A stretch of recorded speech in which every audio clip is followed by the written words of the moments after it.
It is Thursday, it's Friday Junior, and we are still rocking day 4 of the summit. We just heard more dope vibes from DJ Red Corvette, and I'm so happy that we can now share space to get our edges snatched a little bit. I wore a cap on purpose because I already know that these experts are going to step on my toes, but we need it, right? We are talking about the art of releasing control, managing teams, right? This is safe space. I'm so happy that we have women of color to give these perspectives because there's so much intersectionality and nuance and fear and healing that comes with this. So I'm excited about the ladies that are going to pour into all of us right now. And before we dive into the strategies and the tips, etc., I definitely want each woman to introduce herself. So I will go around the horn. And if you could, please tell us not only what you do today, right, but how you stepped into entrepreneurship as well. That would be amazing. Andrea, let's start with you. Uh-oh, you're on mute, mama. So I'm super excited to be here. And so today what I do is I have my own business and I work as a body therapist. And my focus is to, let's say, accompany everybody that wants to live in a space in which the nervous system is way more relaxed. And how I got here is because for 7 years, I worked in financial project management. I lived in Europe, I lived in the States, then I came back to my home country, which is Colombia in South America. And I had the experience of managing teams. And then in my own personal journey, my body started sending signals. I had panic attacks, I had like chronic pain in my back. And then I started just searching and became super curious about, why my body was doing this. So that shifted my attention. And that's how I decided, okay, I'm going to, let's say, switch my career path. And now I dedicate my time to work with people. So working with enterprises, I teach their teams how they can build like better leadership, how they can access more creativity, but always focusing on the body and the signals that the body is sending to be way more relaxed. So that's what I do.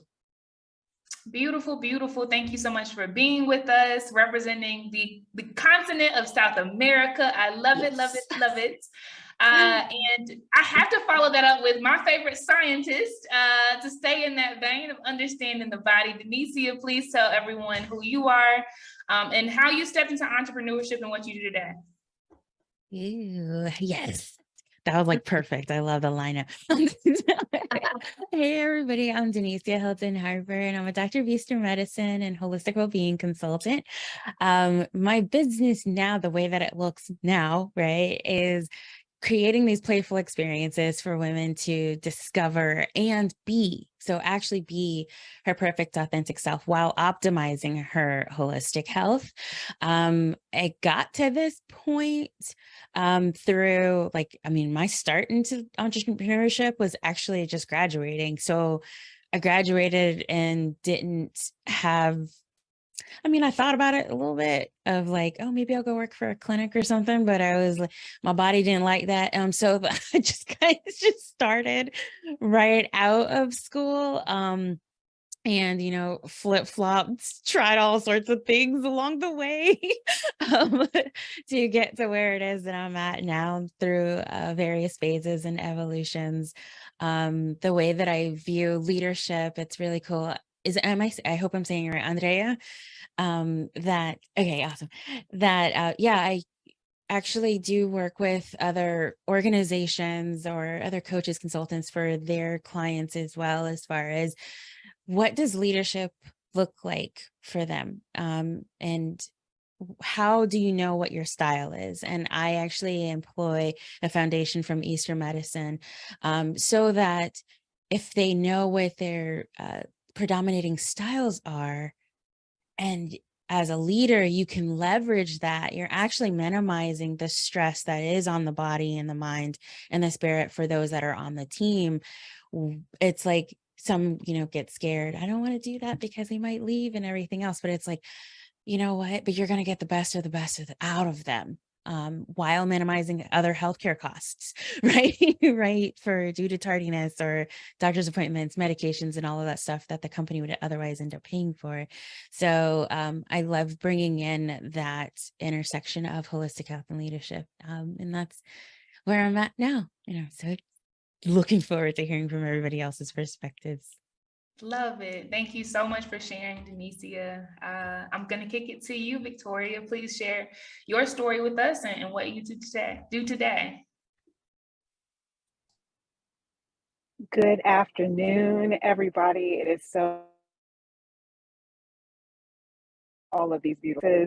My name is Victoria Campbell, and I am a serial entrepreneur. I say that with pride. I say that with hesitancy. I say that with, oh my God, is that like a real job? Because I grew up in an era where that was not a thing. It was called side hustles. It was called, oh, she got 11 jobs. It was called, yeah, your Jamaican is showing up and I see it in how you work.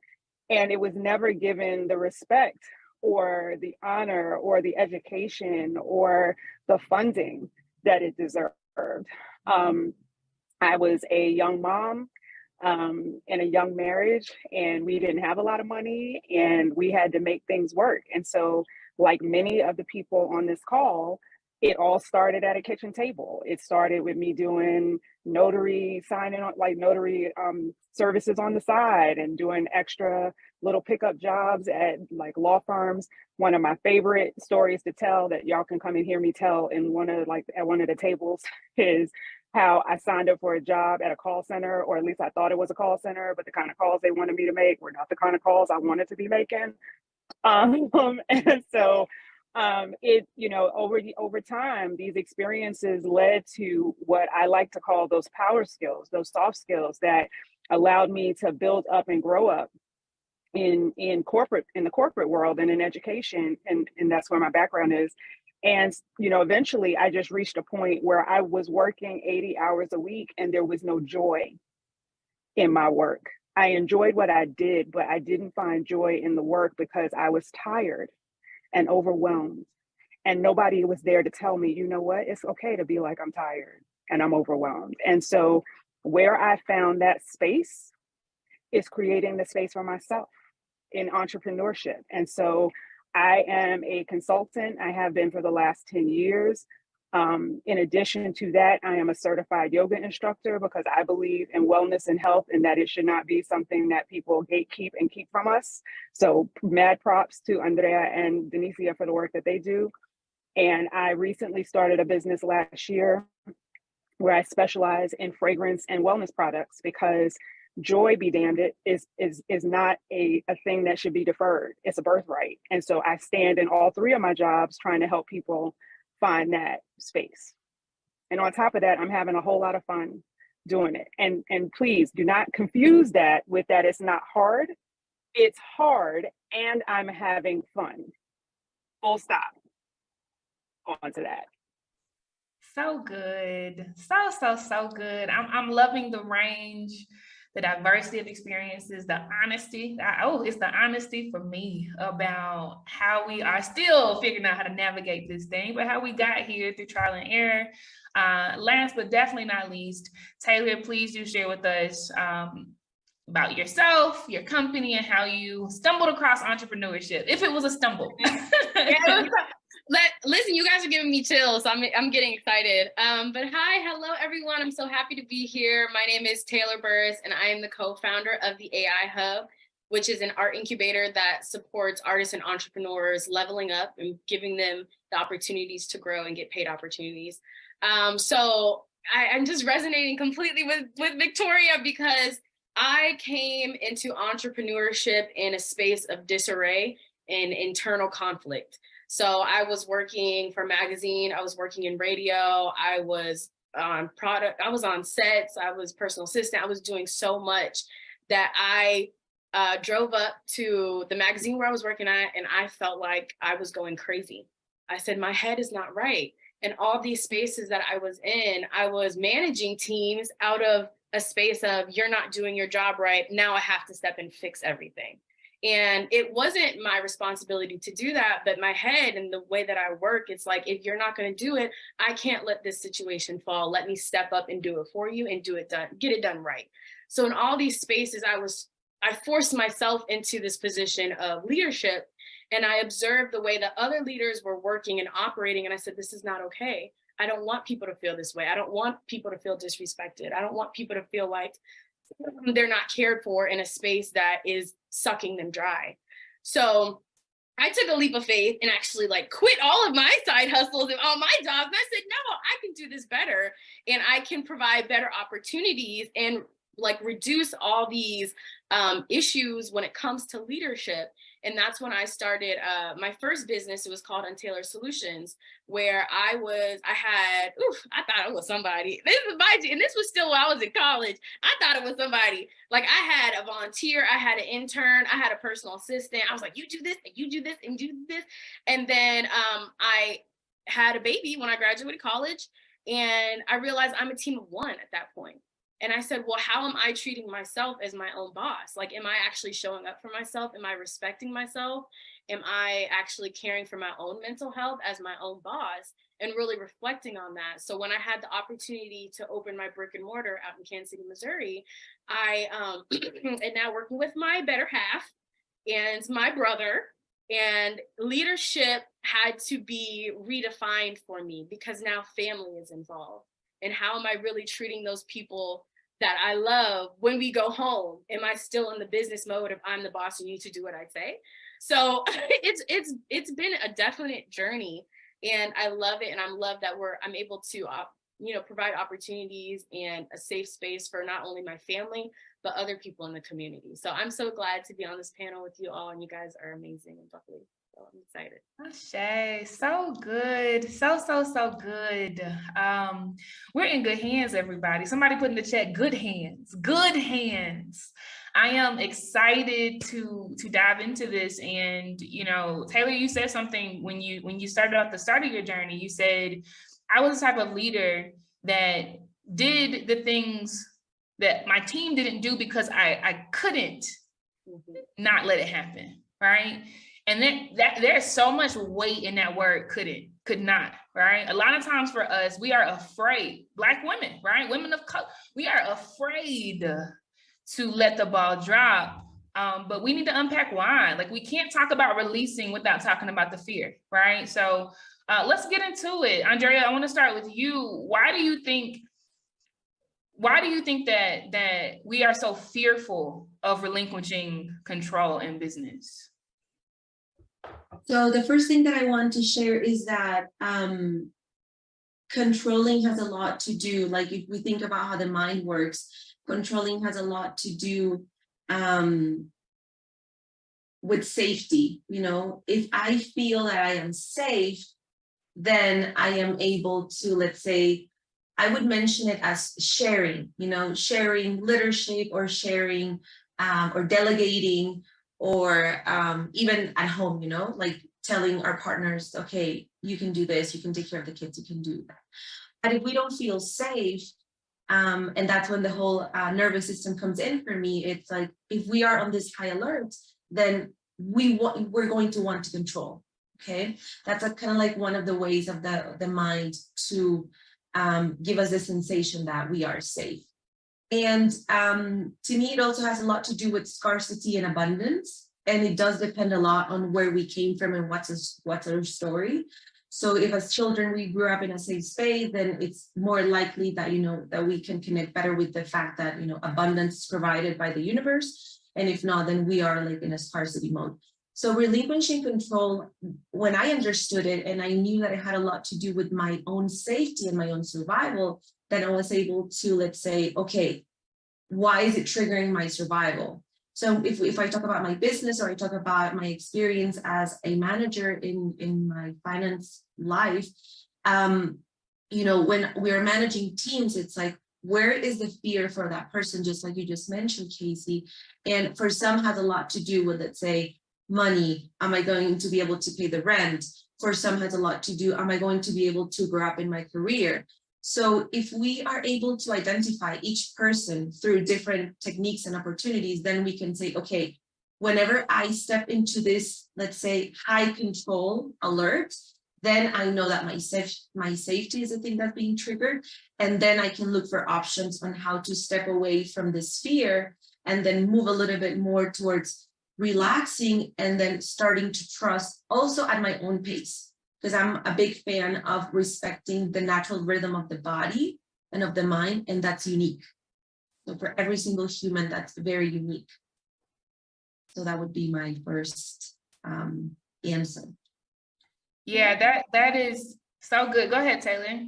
Yeah, so one thing that really resonated with what you just said and is so important is going back to what is the environment you are cultivating these instincts to come out of you. So when I was growing up, my mom, she was a single mom raising 2 kids, and she was going back and forth from Colorado to Virginia. So her survival instincts were always going, like everything was a make or break moment. If I don't do this, like my kids won't have food. If I don't do this, so everything is high alert. So thinking about what you said, I think what I realized last week is I was doing the same thing. I said something dropped on the ground. Why am I saying, oh my gosh, if that drops on the ground, my whole business is going to fail? Like what is going on with me? You guys didn't listen to me and close the door at that certain time. The whole building's going to go up in flames. I'm like, no, that's not realistic. And I'm putting that pressure on myself. It was putting that pressure on my team that now everyone is always on high alert, always extra, always on high alert. Just the mindset was just crazy. So I had to take a step back and realize, oh, I am getting this from my mom. Oh, I did get that from my auntie. Oh, I did get that from my grandma. And not everything is going to fall down if something doesn't get done right here, right now. So that I was like, oh my gosh, yes, I had to reflect on those moments recently to figure out how to better on the way I function. Yeah.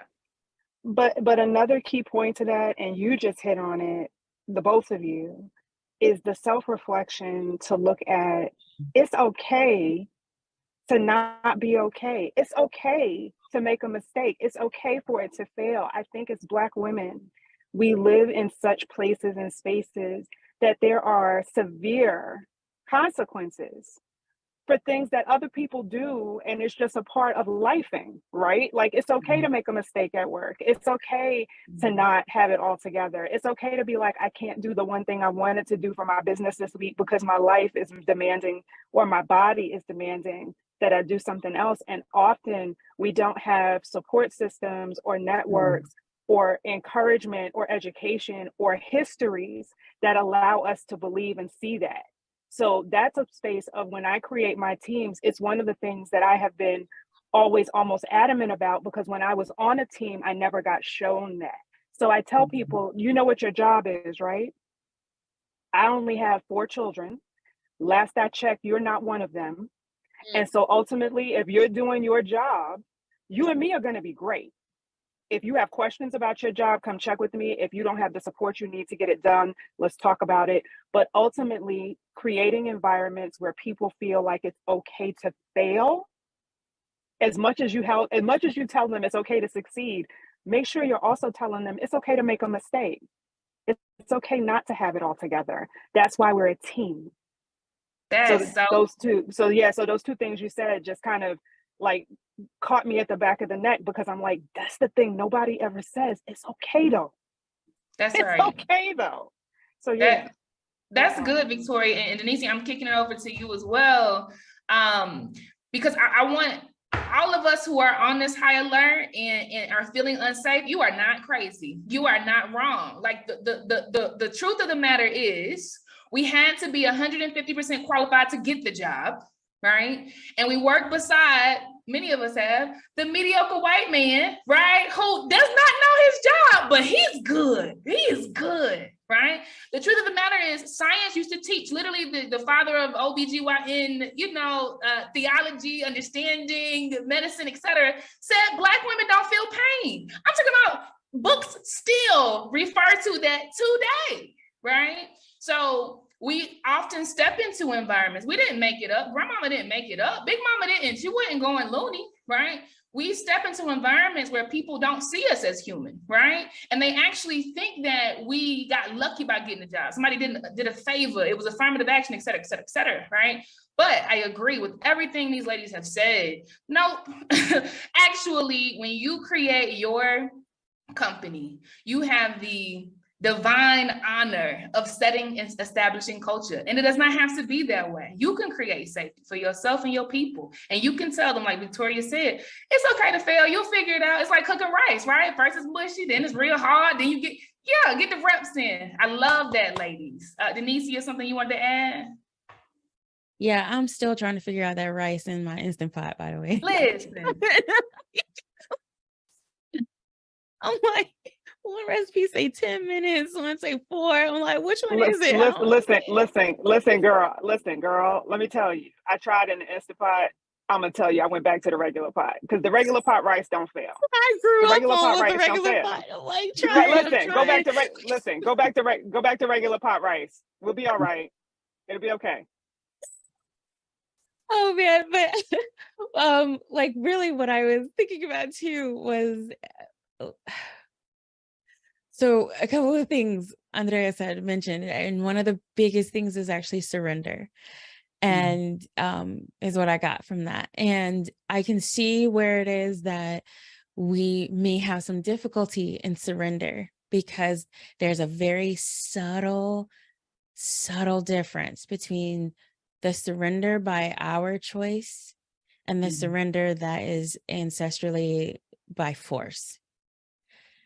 And so then you can kind of see where you control out of fear, right? And so it's like what happens when we think about control, we do this because you put no claws in there, right? And at the same time, it's like this seeing that it is your choice, like you're not being forced. So I think if you can sit with that and like assess, like do a quick assessment and realize that, yes, I actually have this choice, to do so. And another thing is rhythms that Andrea mentioned, like, yes, for sure. Learning, for me, like that's the biggest thing too, is realizing like, oh, what might seem like it was a failure was actually a rhythm. Like there are certain things and during certain times of the month or certain times of the year, right? Like certain services or certain products that people might be paying more attention to, hence why you see marketing cycles the way that they are. And so it's kind of like being able to take that like perspective of, oh, maybe this isn't that season, like for this in particular, but it might be like for a couple more weeks later. So maybe not necessarily give up on it. It wasn't necessarily a failure. It was just more of like a learning experience at that time. And then it can kind of like pull it off the shelf for later, right? And then when it comes to people, it's allowing them to realize and learn their own rhythms, right? And you can set that example. So it's like, and I feel like we can do it in a way with ease. I think when the trendy part of setting boundaries happened, it actually swung to the other side, to the point that it almost, your boundaries, if you think about a castle and those fences, you also set up stuff to keep things out, which could be the growth and expansion and possibilities of things that you didn't even think about. So I like to look at it as like the pericardium that protects and cases the heart. It actually is very pliable because the heart's a muscle, but it covers it. So it's like in that way, like trusting that it's going to be pliable, and trust that what needs to come in is coming in and what needs to go out is going out. And for those people, right? Like when I bring on interns, I tell them, Victoria, I feel you.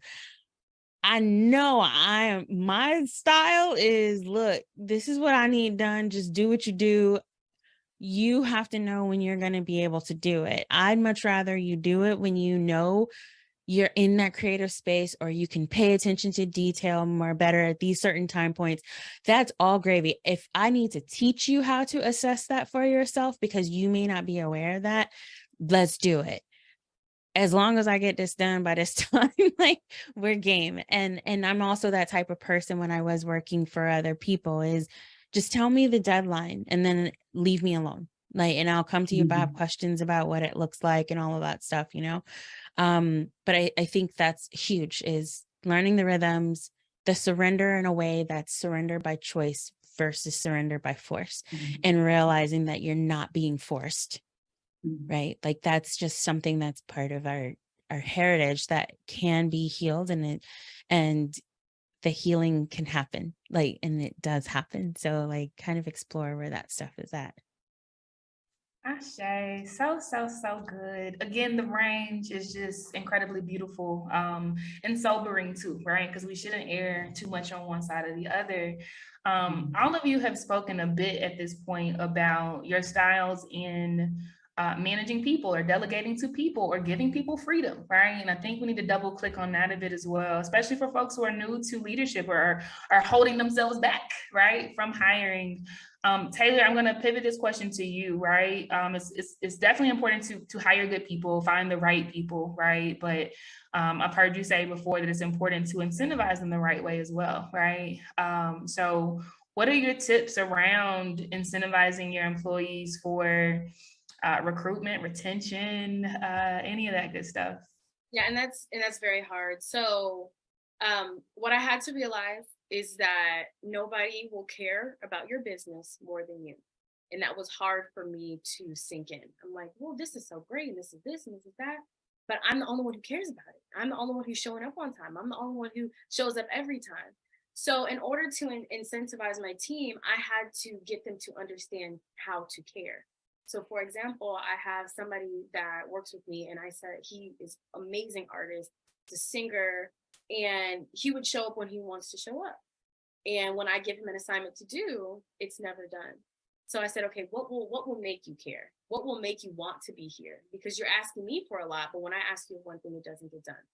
So what he said, well, I really care about shows. I really care about putting on a podcast. And I said, oh, well, that was my mistake, because I never asked you what you were even good at. I just assumed based off of the discussions we had. I didn't ask you what you wanted to do. So let's get you in a position where you'll actually care about what's happening, so that you will want to show up, so that you will want to do X, Y, Z, or else I'm going to have to bounce you and find somebody new. And having those honest and open conversations were really important. And that even goes with my partner. So I am a co-founder of my business. And at some point, he was like, I don't even want to be here. And I had to reflect, the problem is me. The problem is really me. I'm used to barking orders, and you need to do this, and it needs to get done, this X, Y, Z. And I realized we're partners, and I need to learn to be a follower in order to be a good leader. So taking that step back and actually listening to what people are telling me, listening and valuing his opinion before I respond, actually valuing and hearing what he's saying, helped me grow as a leader. And that was important. And not only with my direct team, but people who come to me about ideas and partnerships and all these different things. I had to learn to listen and understand and get their perspective before I step in as the leader and say, no, it needs to be my way. So that was it's a very humbling experience every single day, but it's so important to know how to listen and to take a step back and to be a follower to improve your leadership skills. So. Yeah, beautifully articulated. So many gems in that. Does anyone else have anything they want to add from their own styles and approaches? I do. I want to take something that Taylor mentioned that I found beautiful, because something that I also do is I work as a doula, and that means I work with pregnant women and in this postpartum. And something that I learned while I was doing my training is that as women, something that is naturally, let's say, ingrained in our beings is caring. So I loved it when Taylor said, like teaching them how to care. And I want to like pivot a little bit from that, and it's just helping them maybe remember what is it that they really care for, because we all care for something naturally. And that just takes me to a beautiful tool that I use a lot in my practice, and it's the nonviolent communication. And identifying what I need can also be an incentive. For example, when I was in a corporation, for me, having my own personal time and being able to arrange my schedule was very important. So like my need for autonomy, I would say. So I talked to my boss and I said, I will get everything done, but just kind of like what Denicia said, like, give me the deadline, you'll have it, whenever you need it. but I really want to be able to go to my yoga class, to do my training. So I used to go to like yoga during lunch break. And that was allowed for me. And that's when I knew this is so important. So I started talking to my team at that time. What is important for you? So I had someone that was a single mother. So she wanted to go home by 4 p.m., but she was committed to come in at 7 a.m. She wanted to do home office 2 days of the week, and so on and so forth. You know, someone wanted like more coaching because he wanted to like move up the ladder.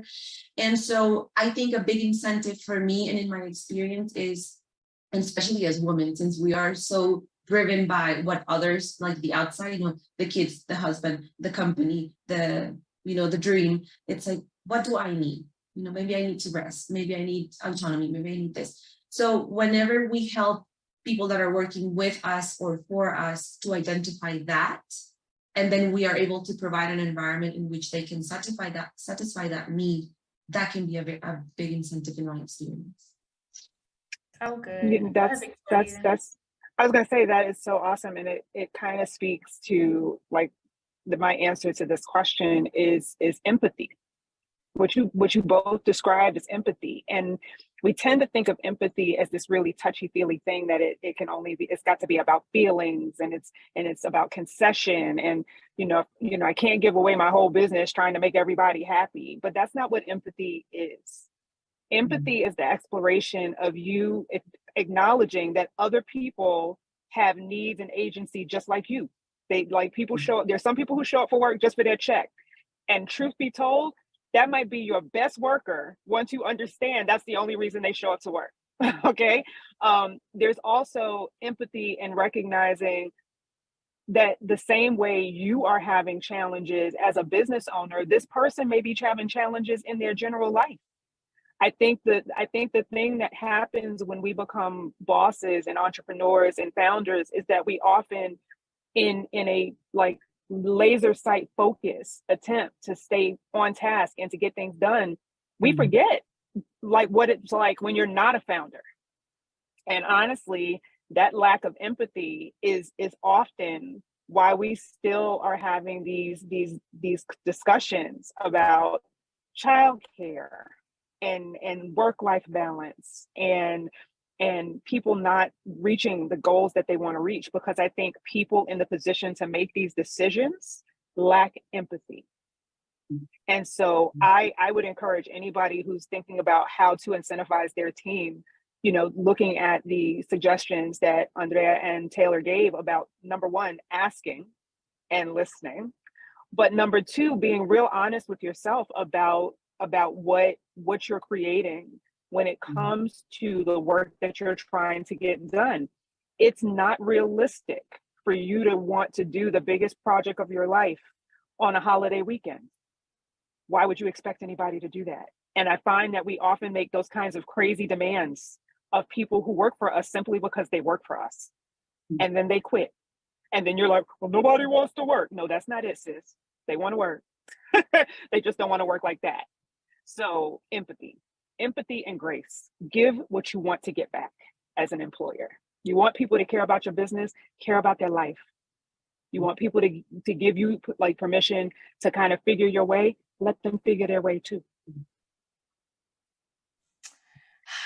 I translate that. I hear what Victoria's saying is like, sis, your slip showing. Like, let me, like, Listen. it just snatched, okay? That's good love right there. That's good love right there. Denicia, you want to add anything? Oh, you're on mute, mama. Yeah, how about that? So I was gonna point out, like, there were a couple of things that shouted out is like, sometimes even when you may ask what somebody needs, they may not know. And so we hear that often, right? Like something may happen. They're like, well, tell me if you need anything. And the thing is, they literally may not know. And so then this is where it is that like you can tie in, well, ask them what's happening within their body. And that can offer some insight, right? Like, and that's one of the things that I love about it, when you can understand what they have a physical function, right? Like the body has a physical function of some things, but they also have and carry that mental, emotional, and the spiritual aspect of things. And so like by learning that, if they're coming in with headaches or they're a little bit sluggish or something like that, and you see that, it's even asking, like, well, what is it? Like typically those headaches that are right there at the top of the head, they're frustrated about something. There's something in their life that is not moving the way that they're desiring it to move. And so then to kind of become aware of even those subtle nuances, not so much of like, go ahead and take something for it, but to create the space. That's what I heard too, was to create the space for the conversation. And especially if they're used to and accustomed to just like kind of going along robotically in kind of thinking the body's totally separate when it's actually they're integrated. Like once you are able to model that for them and invite that, then like it not only helps you as the leader in the business part, right? But it's them as well and how they're leading in their life. And you're showing and you're modeling that. The other thing too is values. They actually will learn what they value more, but they may not have actually had like a somewhat structured way of inviting those values to come out, and then seeing, okay, well, how can we support that? How can, like, what in this environment could I create so that it is in harmony with their values? Because otherwise that cringing that they'll have because it goes against it, like, and I experienced that, like, and I didn't even know what the heck values were, but I just knew I didn't want to take part in something in one of the companies I was working at. And I was like, that don't sound right to me. And they were just like, but I only Black woman there working in their office, like, well, it's da-da-da. And I'm like, nope, that don't sound right. And then I feel like I possibly could lose my job because of the way they were looking at me and threats and whatnot. Yes. But at the same time, I knew if I went along with that and I was like, these people are trusting us with their money and I'm not doing that. And I still had a job. They found someone else to do what they wanted them to do. And I just said, my hands ain't gonna be on it because some come out, whatever. And so like, once again, though, that's surrender, that's faith. And so, but when you can identify that and help them identify those values, I think it'll like exude out, And in that way. isn't it funny? Isn't it funny how much COVID changed that for people? Isn't it amazing that something that was so Yes. like literally that's what people COVID, saw were their values and how their values saw their values yes. get checked, and now what it requires. And this is something, again, as I will shamelessly plug Blaze Academy. Like literally, if you're a member of Blaze Academy, you're checking your emotional intelligence. Please remember, most people are not. Please remember that people are still trying to figure out healing that stuff that they got, that they bring to work with them every day. But COVID checked a lot of that. COVID put a lot of people on notice of, this ain't the way I want my life to go. It turned some of us into founders. It turned others into better workers. Everybody's not meant for this life. And that's where that empathy also comes back in. We can't sit in judgment of people who are like, nah, sis, you be in charge. I'm good right here. Because that's the decision they're making. I thought of something you just said when you were talking about surrender. How often do we sit in meetings and watch people not breathe?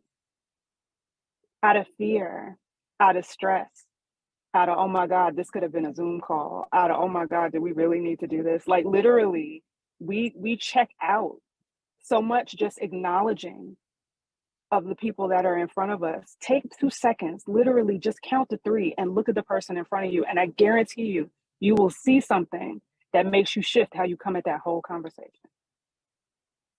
So good. So good. And I think this is a good place to spin it back to the leader, right? So yes, we will be very, very keen to understand, to listen, to feel even what our employees are feeling. But the truth of the matter is, CEOs, chief everything officers, some of us, right? The body is actually just not meant to carry infinite amounts of stress. Like no matter how dope you are, no matter what college you went to, you just can't, right? And many times the body will sit you down, but we actually shouldn't get to that point, right? And so I think it's important and I'd love to hear various perspectives on this. I think it's important we talk about this intersectionality of health and leadership, right? Like Because the leader that just keeps going 100 hours a week, 100 hours a week, 100 hours a week, like we know that's not sustainable. Like we know horrible things happen, right? We look at many of our greats and see so many issues they have mentally, nervous system, body, right? So what is the intersection? I won't even pin it too much, right? But what is the intersection of health and leadership? Andrea, I want to start with you. Denicia, I'd love to hear your lens, and then anyone else can add. Yeah, so one of the things that I believe is not taking into consideration is resting. And I really want to be very basic. We are animals, we are mammals, we're organisms. I have a dog. She's a new dog for me, so it's been 6 months. But she has taught me so much because we go out for a walk and then she comes home and then she just lays down on her bed and she takes like a 4-hour nap. She's absolutely just enjoying her rest. So a tool that I use for myself, and when you mentioned Casey, like we as leaders, it's super important that everything that we are asking of our team, that we're doing it too. And maybe that means even a little bit more of personal work. Sometimes it could be. And so one of the things, it's like a tool that it's called 8x3, and it's like 8 hours of resting, 8 hours of working, and then 8 hours of joy. And I love when Victoria said that. And I work a lot with pleasure. You know, when women are in postpartum, how do we reconnect with pleasure after that experience? So I would say either joy or pleasure. And if you take a look, sometimes the resting, let's say, portion is like very, very, very low. And if we are, and that happened to me, I really enjoy and I love my work. So I was confusing the fact that I was enjoying my work, but I wasn't resting. And it's two different things. So I would say, like, just to give a very specific tool, make sure that you know how you rest. I am going to give my personal example because that's what I know. To rest, I need silence. I need to be alone. And I need to make sure that my phone is not like with me on the same space. And I need to really like observe this urge of going and checking my email. And it can be there like a morning. And what do I do that morning? Whatever comes up, you know, if it's like laying on the couch, I'll lay on the couch. If it's like working with my plant, I'll work with my plants, go to the garden, but just allow yourself to really rest. And just to give some scientific info, and then I'm sure Denicia is going to add up to that. Whenever we are on high alert, we are not on homeostasis. And that means that our organism is thinking a lion, a tiger is going to come and eat me. So I need to be alert. That means I don't need to digest food. I might not get hungry. I might get an ulcer. I don't need to sleep because the lion can come at any time. So just really value the importance of rest.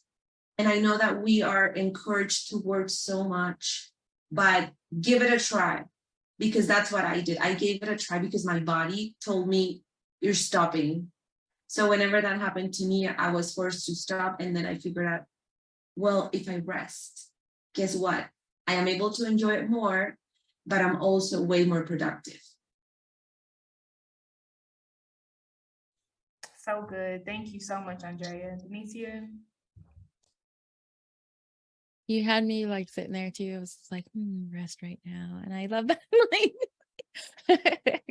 And it goes to like environment. So there was a couple of things, there's a few things that are just like right now for me. So environment in the sense of, yes, assessing the external environment. If you take a look around wherever you're working, like, right, it could be in an office, it could be your car, it could be at home, right, like wherever you are. And actually, if you could just assess it, and you can even pick, you're constantly in response to your environment. So if that environment it looks cluttered, if it looks like, you know what, I'm not feeling this color palette anymore, or, you know, that chair facing that way, like I'm not feeling, and I think that is just such a tangible like, let me just be in my space, because that is a part of the safety, right? Like, and even like anytime you're sitting down, even for meditation, a big part of it, sure, the act of meditation, but it's actually the fact that you feel safe in your seat. You feel safe on the ground, that something is actually holding you. So I think it's even honoring literally the spaces. Like, there are times that I just sit in my car and I'm like, you know what, Squiddy, thank you so much. The car's name is Squiddy. But like, it's just like, it's the green Prius. Like, so like, but to like, and I know people, I want to say a lot of people, more West people, with Marie Kondo, right? When she was talking about speaking to items and things that were in the spaces, and like people just shrugged it off and they joked about it. But the thing is like, once again, my background's in Eastern medicine as well, is like, there is a respect. There is a respect for things in the home. There is a respect for things in spaces. And when you realize like it's interacting with you all the time, including your food. So even then that can offer, like, if you are not, like, if you're constantly creating lunch meetings, right? Or constantly dinner meetings, or things are happening over breakfast, like, what is to nurture you can come through food, and your relationship with it is that, oh, you're a side piece.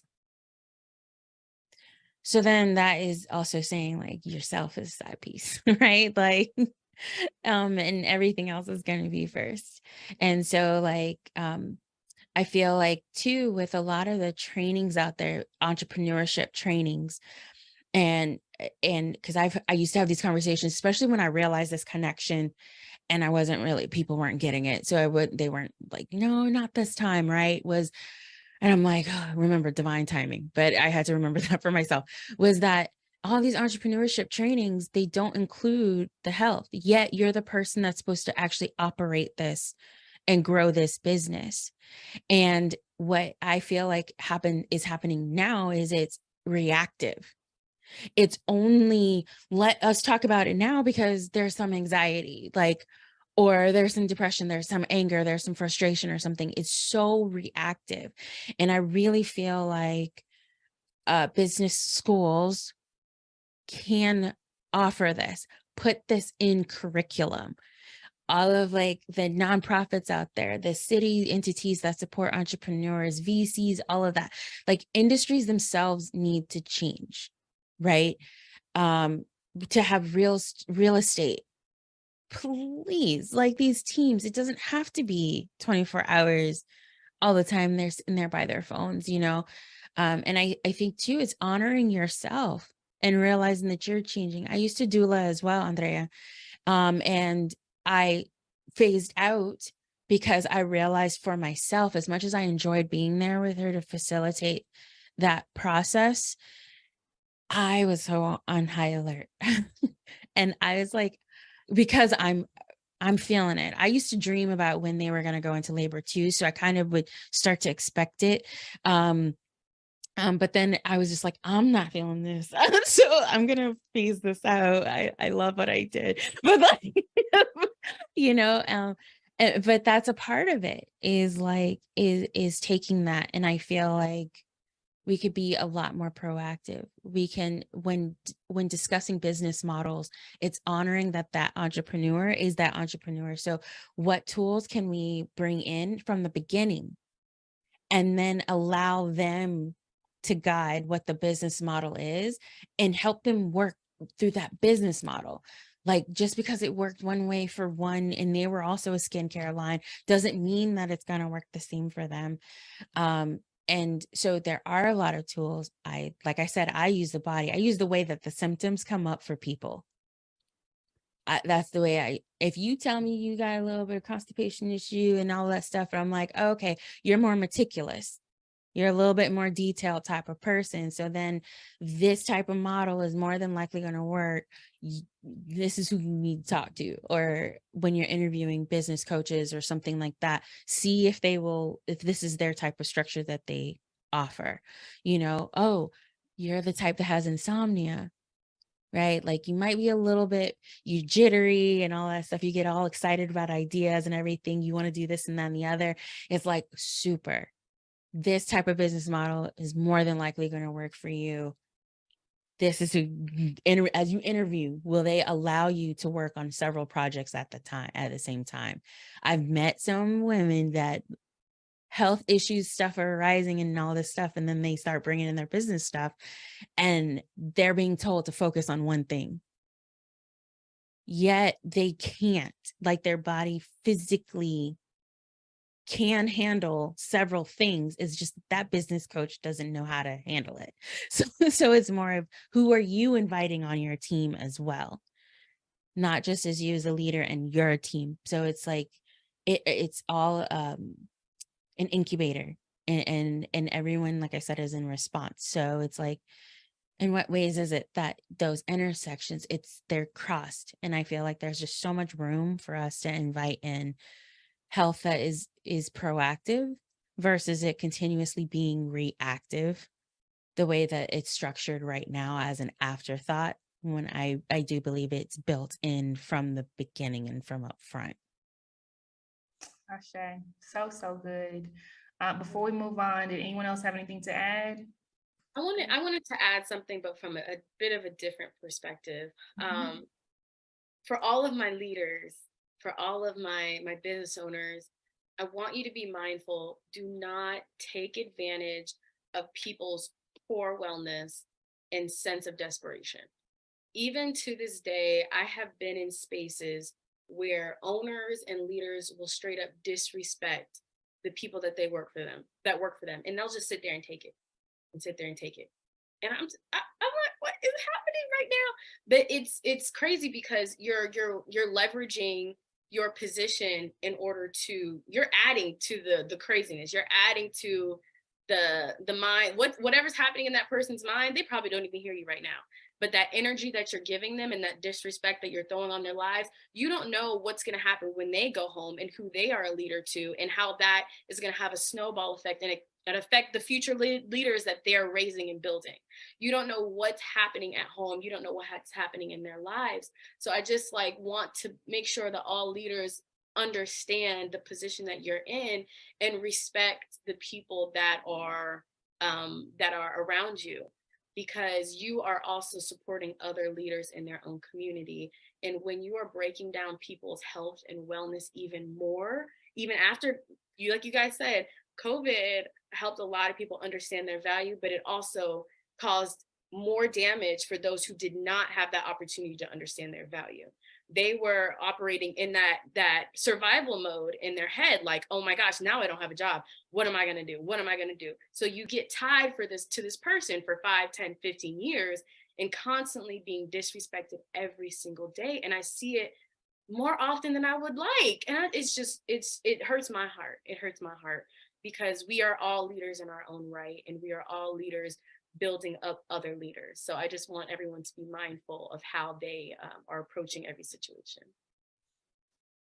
Thank you for that, Taylor. And it needed to be said, right? Like to keep it a buck, right? We know that Western cultures in working are capitalistic cultures, right? Like it is about exploitation, right? Like how can I get the most profitability out of this system for the least amount of cost, right? Like that's how we sum it up. But when we think about the people that are in there, right, it means you truly are hoping, right, that you find star people that can squeeze a nickel out of a penny. Like you hoping that somebody will work for 100-hour weeks as long as possible, and you turn your eye to it because hopefully I make enough money before they topple over, right? And so I think that's so important. I find myself even with family members a lot, especially as Blaze grows and we get a lot of let's say bring awareness different places, like even reminding people in my family when they come to me with these not crazy ideas, like they literally, like they've seen it, but I'm like, yeah, no, we're not doing that though. Like,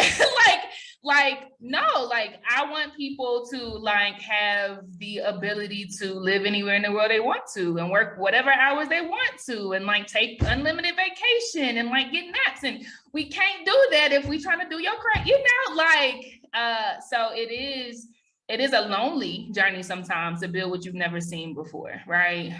But I think Taylor's absolutely right. I think everyone's absolutely right. Like, the universe just always makes a way. Even if people would say that you can't get there by allowing your people to have autonomy, you can't get there by, having too much flexibility in remote teams, like, it always works out, right? Like, I loved hearing you all's tangible application of rest. Like, I learned the hard way. I mean, I'm talking about nervous system was on fire. Many people in the community saw me send out a long email at the top of the year, like, I got to put some things down, y'all, and because of that, my life today looks like, in the morning, the first couple of hours is starting with me. Like, I'm on the treadmill exercising just because it's important for my body, like, not because I'm trying to be snatched, like 5 hours every single day. I have R&R on my calendar, and I do not care how big your business is and how big your check is. Like, you can't reach me at that time because I got to be still. Like, I can't even like ideate. I got to be still because my body, needs a different level of rest.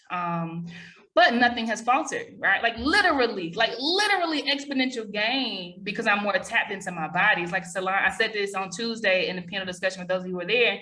She said in her song, Weary, I'm going to look for my body. I'll be back real soon. I'm going to look for my body. I'm finally understanding what sis was talking about because things are infinitely more clear now that I'm back in my body, So ashe to all of this. We're going to wrap it up with the final question. Victoria, any quick words before we do? Just a quick, I'm gonna speak, like all of my fellow panelists are amazing, but I'm gonna speak to the people in the room who are still trying to figure it out. Because if anybody knows me, I'm constantly on the grind. I struggle with this. And I think a lot of founders do. And I think there's a silent shame in it. Yeah. It's a silent shame in not having enough time and not having enough space and not being able to feel like you can carve out that time for yourself. And I'm going to tell you straight up, I have gotten ill not paying attention. Like, I'm better at it now, but I still struggle with it. I am mindful to the point where I block out lunch, rest, and prayer on my calendar like they're meetings, and I honor them the same way I would honor that money. And I'm saying that to you because there might not be somebody in your life who's looking at you and seeing you in distress and saying, take a breath, take a minute. It's okay. You can do it. And start with a minute. Like, we're talking like taking blocks of time, like literally walk outside. Leave your phone on the desk, walk outside. For the time it takes you to walk outside, that's some time. Tomorrow, double it. A week from now, triple it, to the point where you get that you're like actively seeking it for yourself. Do not feel like you have to sit in shame about it, because I'm a part of the Recoverers Club. You can be with me. You can be down with me. We can sit together. But literally, you will get to that place, but you have to actively start advocating for it. So take a minute. Ashe. Thank you so much, Victoria. Another thing that needed to be said. All right, y'all, this has been robust. It's been very, very transparent, as you've witnessed, right? Like, it's been very honest. There's a whole range of opinions around the same topics, that folks have been talking about for eons, and we're still trying to figure it out. And so to close, I want to ask each of you a question. And I want you to be very, very vulnerable, okay? I want you to speak to yourself, okay? And give yourself the affirmation that you need in this season of leadership to go higher, right? The things that you know instinctively that you need to do right now, today, to transcend where you are in leadership. What would you say to that woman called Taylor, called Denicia, called Victoria, called Andrea? What would you say to her? And as you say this line, know that there are multitudes of women who are listening who needed to hear it as well. Andrea, I'm going to start with you. What would you say to yourself right now as you ascend to a higher level of leadership? I would say to Andrea that it's okay to be in a dark mental space sometimes, it's okay to feel emotionally out of balance sometimes. And remember that there's something bigger that's holding you, and you will get through. Okay. Felt. Whew, so good. Denicia, what would you say to Denicia as you ascend to the next level of leadership? That's pretty much as much as I feel like all these things need to happen right now. That I can trust and I surrender to the divine plan that is uniquely mine. And that includes the timing, and that it all may be perfect under grace and in all its perfect ways. It's just literally, I surrender to that divine plan and timing. Ashe. So good. Thank you, Denicia. Victoria, coming over to you. What would you say to Victoria as she ascends to the next level of leadership? Oh, dear heart. There are days when I know it doesn't look right. I know it doesn't look like it's going to be okay. I know that you have put in 1000% and feel like you are getting absolutely nothing back for it. But let's go back. Look back a year from ago. Look a year ago, 5 years ago, 10 years ago. Look at how far you've come. Look at all the things that didn't look like they would be the things that they are now, and they sit here right in front of you. Look at just the last year. Put your mouth on it. Speak what you seek until you see what you said. Keep believing in you when nobody else does. All the best thing. Ashe, so beautiful. So beautiful. And last but definitely not least, Taylor. What would you say to Taylor as she ascends to the next level of leadership? I would say be patient with yourself and allow yourself to grieve. Grieve loss, grieve projects not going well, and grieve about who you were, and then move on. You will never be that person who you were. You didn't have those experiences back then. You didn't have those lessons back then. And understand who you are now and elevate. Go from there. Just grow from there. Don't stay in that space of darkness, of grieving, of looking at the past, because the past is not, this is not the past. This is the present, and we need to get to the next step. Yeah. Ashe, ashe, ashe. And to Casey, I will say,